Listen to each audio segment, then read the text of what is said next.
Hello, and welcome to the Apollo Applications Program, where today we're going to look at something a little bit earlier with Big Gemini. This was a concept that was studied in the 60s, but never left the drawing board.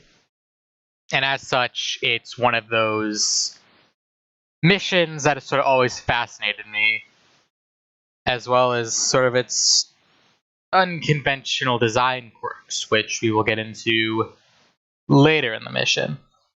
Right now, it's just the time lapse of actually, building the craft.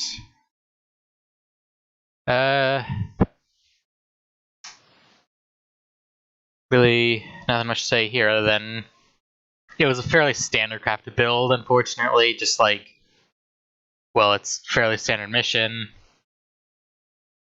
I mostly was just focused on the aesthetic of the craft. But, while I'm here, I just gotta ask, leave a like, watch the whole video, subscribe, all the usual stuff, because apparently this actually helps viewer retention, which is the most important, to just get this out of the way earlier. So, watch the whole video, help out the channel. Maybe leave a like and sub if you like it. Anyway, with that out of the way, you can turn to the lander, which apparently didn't exist in Big Gemini, but I decided we're going to put the big in big. Which is a stupid statement, but that's kind of what this channel is, stupid statements at this point. So now it's just finishing up stage 2, getting the landing legs usable, because the snap wanted to be in the way. And yeah, pretty standard construction. So I just sort of I tried to match sort of the primitive aesthetic that the real Gemini program had compared to its more complicated brother Apollo, which I know there's a mythology reference or joke in there somewhere, but I can't be asked to actually figure it out.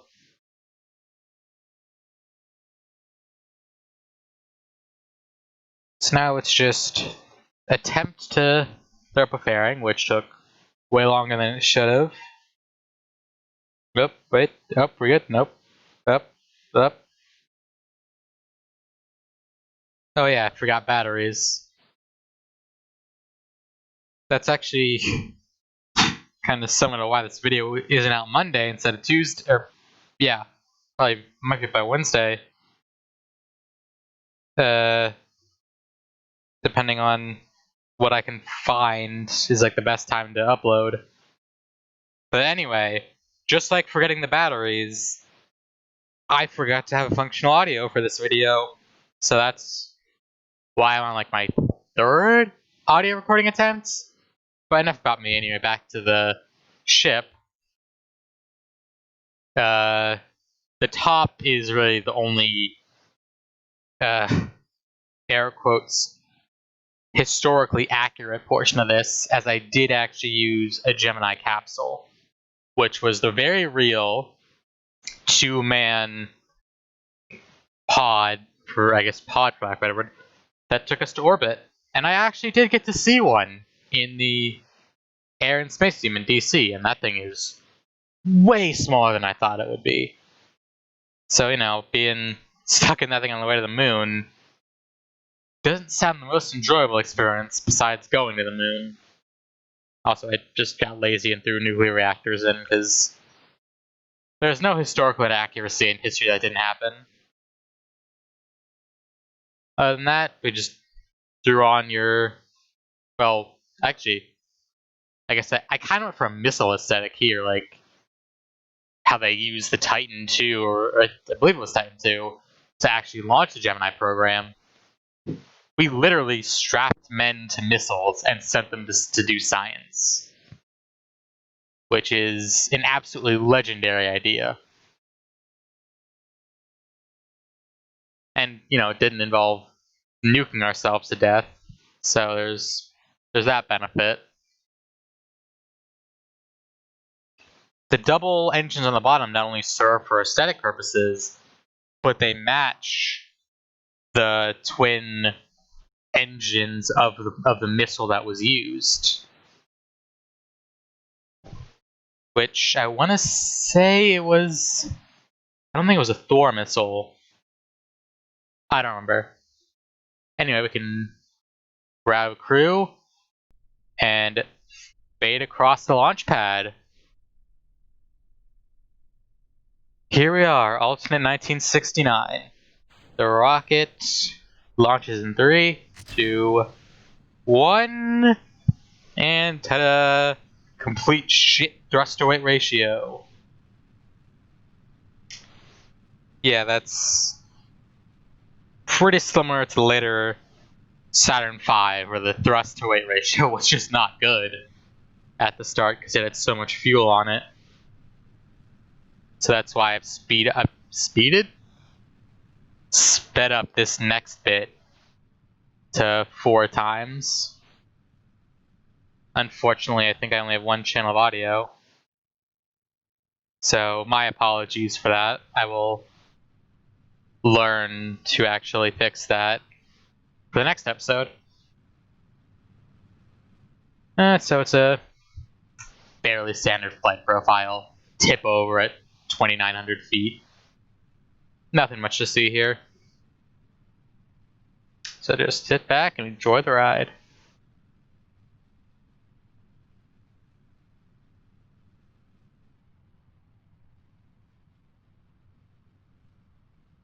And just like the actual Gemini, I've left the crew pod completely exposed to the atmosphere and all the dangers that come with it.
At this point, I actually had forgotten that you can do manual fairings, which is why you saw a little bit of panic earlier. Now that we're in space, this gives me sort of ample time to talk about the spacecraft as we prepare to circularize. Unfortunately, like I said earlier, the top is the only quote-unquote historically accurate part, because this was the only image that I could find in terms of when I did my research about the program, which I admit wasn't very much research because there wasn't really much to go off of. So now with that sort of second to last bit of history out of the way, we can burn for orbit, which would probably be... Also, I'm just noticing now that my lights on lander are on, which they probably wouldn't actually do now that I think about it. I didn't even notice that before.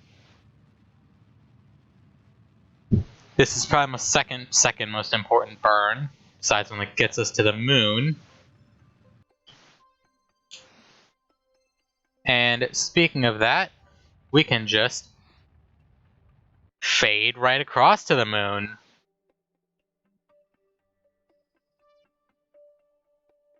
Amazing transitions. Now it's just kind of getting my orbit prepared, much to the excitement of Bill.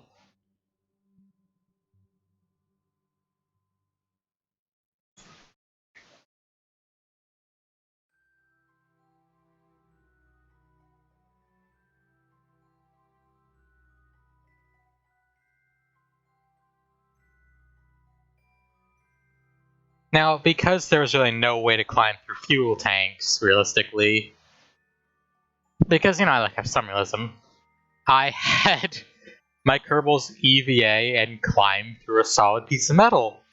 Because, yeah, that's totally realistic. Here's Bob doing it now, following in Valentina's jetpack steps. Amazing plays. Unfortunately, this was another point of stupidity where I forgot to go to the other craft. As you can see by my clear confusion. Confusion just led to panic with the RCS systems, which I probably wasted a lot of fuel trying to get out. More than I should have, honestly.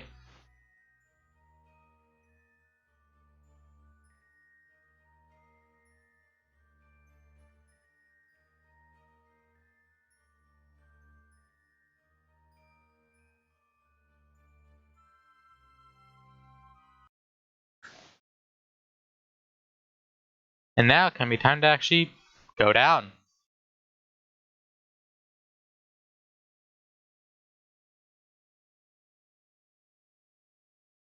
I sped this part up because y'all have probably seen many moon landings before if you're a common member of the Kerbal side of YouTube.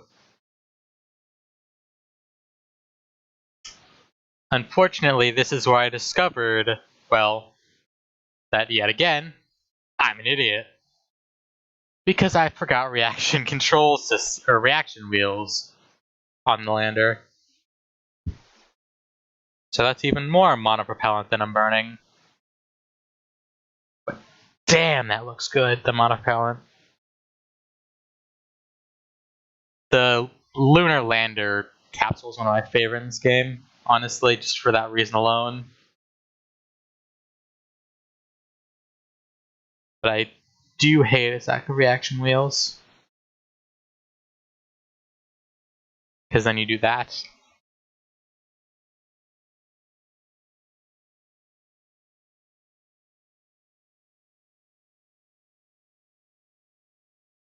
And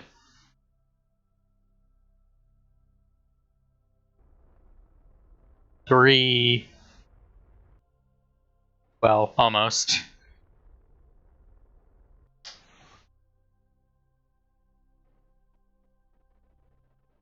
Three, two,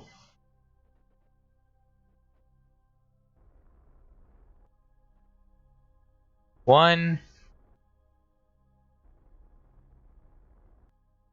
Perfect touchdown, minus the little dance that the lander does. And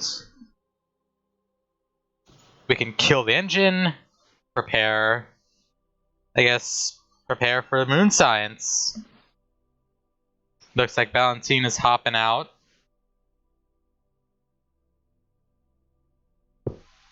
And to do the most important part of any mission, stab the wherever you landed. Beautiful.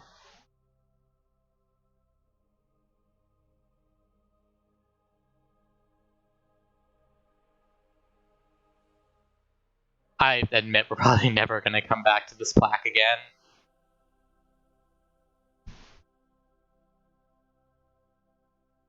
I don't even know why I bothered writing that. But we can do some useless science, apparently, and then fly back home.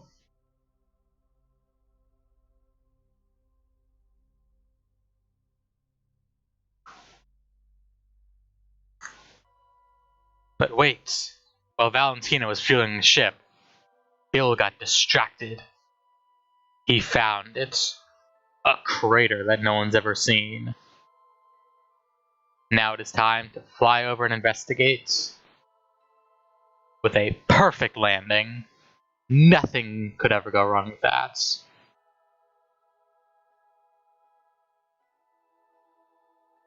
So now because Bill wants to stab the crater with the flag too. Hereby dubbing it. Wait for it. Wait for it. Oh, I guess I did a surface sample.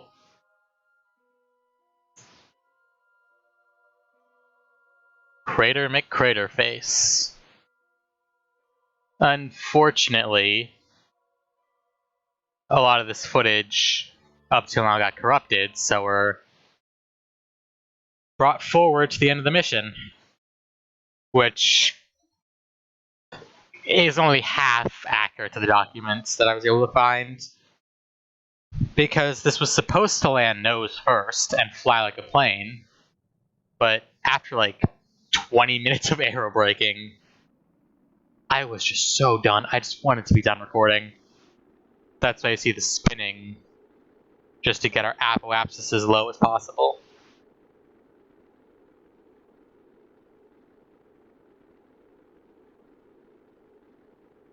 Honestly, I'm amazed that nose cones survived just the sheer heat that re-entry like this has to bring down.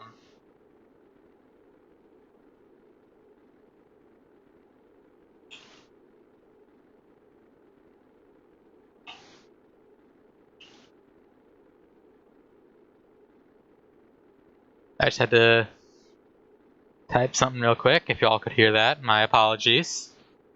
But yeah. Essentially, Big Gemini called for a manned missile return. Or at least that's how I would describe it.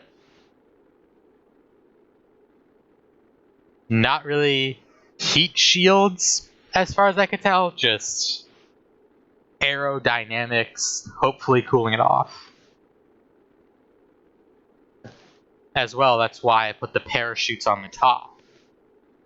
Because much like, I guess, Starship is the only thing I can think of that does this, but much like Starship, at least when it's falling initially, this mission was supposed to land on its belly.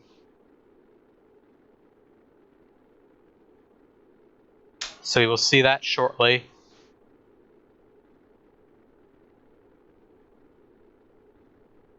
Right now, we're just cruising through the air.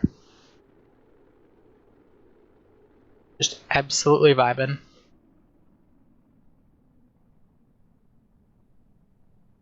And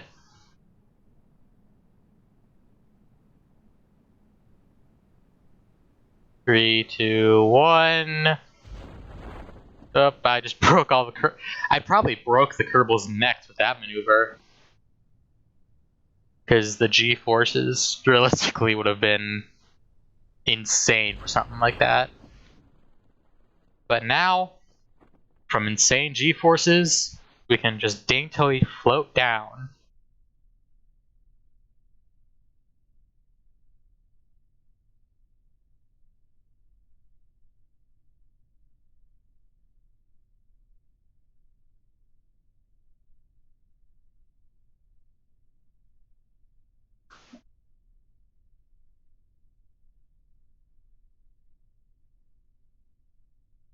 Now that we've touched down, or are about to touch down, we can give the craft a once over, and congratulations. I will see you all in the next video.